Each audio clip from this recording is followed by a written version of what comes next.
Olá pessoas, vamos para mais uma aula. Antes de qualquer coisa, gente, é importante vocês terem um lugar para vocês estudarem, né? Ou seja, peguem o material de vocês para perto, tá bom? Peguem um livro para vocês irem acompanhando o conteúdo e o caderno também, né? Para vocês irem anotando as coisas, tá? Então vamos lá. A nossa aula de produção textual ou redação, né, é sobre o apólogo, tá bom? O que seria apólogo? Apólogo é um gênero textual também, né? Um novo gênero textual que a gente vai estudar, tá bom? A gente já estudou vários gêneros textuais, né?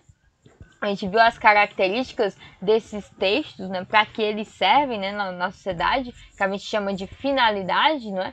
A finalidade ou objetivo comunicativo deles, né? A gente já viu a estrutura, mais ou menos, né? E a gente vai concluir os gêneros textuais com o apólogo, tá bom? Então agora a gente vai estudar o apólogo também. E o que seria isso? É um gênero alegórico, tá? Ou seja, alegórico vem de alegoria. Alegoria é o quê? É eu pegar uma coisa ilustrativa para poder falar alguma coisa, para eu poder representar algo, tá bom? Então eu quero passar uma mensagem e eu vou usar uma alegoria, ou seja, uma ilustração, eu vou ilustrar isso, tá bom? Enfim, é um gênero alegórico em que os personagens são animais, plantas, objetos ou até partes do corpo humano, ou seja, são personagens não humanos, tá? Personagens que não são humanos. A maioria das vezes, gente, apólogo, os personagens são objetos, tá bom? Enfim, a gente até pode dizer que ele tem uma semelhança ali com outros gêneros. Por exemplo, uma parábola, que é uma história que passa um ensinamento, né? Só que geralmente uma parábola tá mais focada na parte do ensinamento em si, né? E a fábula é uma história que ela usa personagens, na verdade animais, né? Os personagens da fábula são animais e todo final de uma fábula tem ali um ensinamento. Então o apólogo é parecido, só que o apólogo vai usar mais objetos, tá bom? Então, é um gênero que ele passa um ensinamento de vida por meio de situações semelhantes às reais. Então ele vai querer passar algum ensinamento ali, mas em vez de ele falar a coisa diretamente, ele vai usar uma alegoria, vai criar uma situação, vai usar objeto para ser personagem, tá bom? E principalmente ele vai utilizar exemplos também, não é? E o objetivo seria refletir sobre os conceitos humanos, né, visando modificá-los rumo a uma mudança paradigmática, ou seja, uma mudança de paradigma, ou seja, de pensamento, uma quebra de pensamento. Vamos mudar o pensamento, né? Vamos pensar diferente, tá bom? Enfim, em termos morais ou sociais, tá bom? Então vamos ver um exemplo de um apólogo, um apólogo mais simplesinho, né? Mais curtinho, tá? O lápis e a borracha. Um certo dia, um lápis estava escrevendo na mão de sua dona, quando apareceu a borracha e disse: "Por que você está aí resmungando?" "Porque eu estou escrevendo." "Mas para escrever precisa de tudo isso?" "Mas é claro." Foi quando a dona do caderno apagou com a borracha o que o lápis tinha escrito. O lápis disse: "Dona Borracha, você não está vendo que eu estou trabalhando e fica me atrapalhando?" "Claro que eu estou vendo que você está trabalhando, mas você só escreve coisas que não fazem sentido, e aí eu tenho que apagar." E o texto continuou, e os dois continuaram a brigar, até que o lápis quebrou a ponta.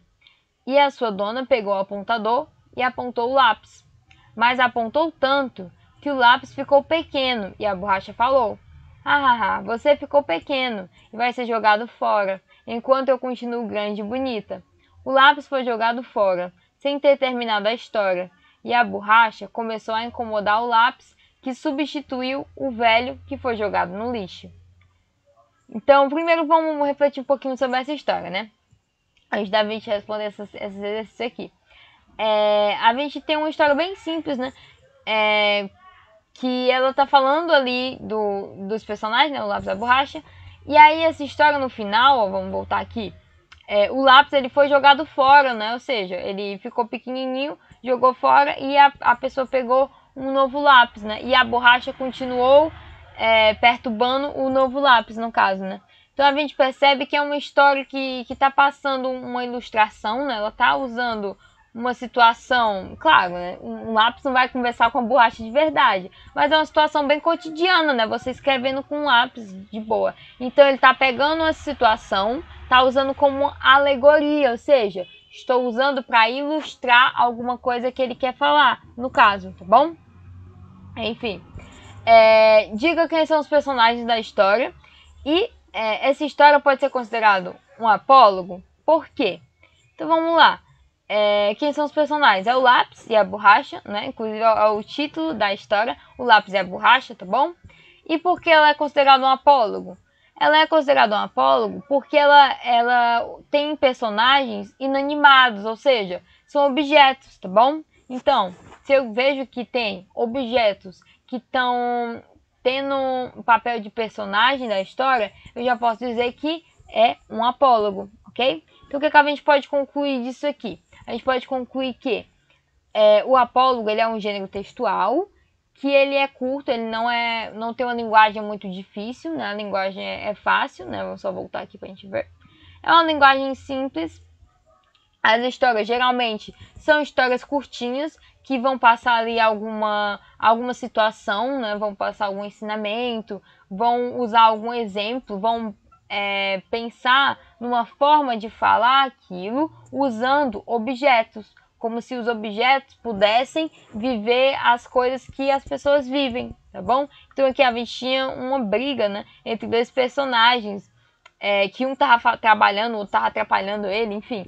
Percebam, gente, que essa história poderia ter sido contada como se fosse uma história normal, né? Ou seja, como se fosse utilizando personagens humanos. Eu poderia ter dito aqui, sei lá, que fulano tal estava trabalhando e o outro não estava deixando e estava implicando com ele, enfim. Poderia ter utilizado pessoas, mas não. Eu escolhi usar o quê? Usar objetos, até para deixar a história mais interessante, tá bom?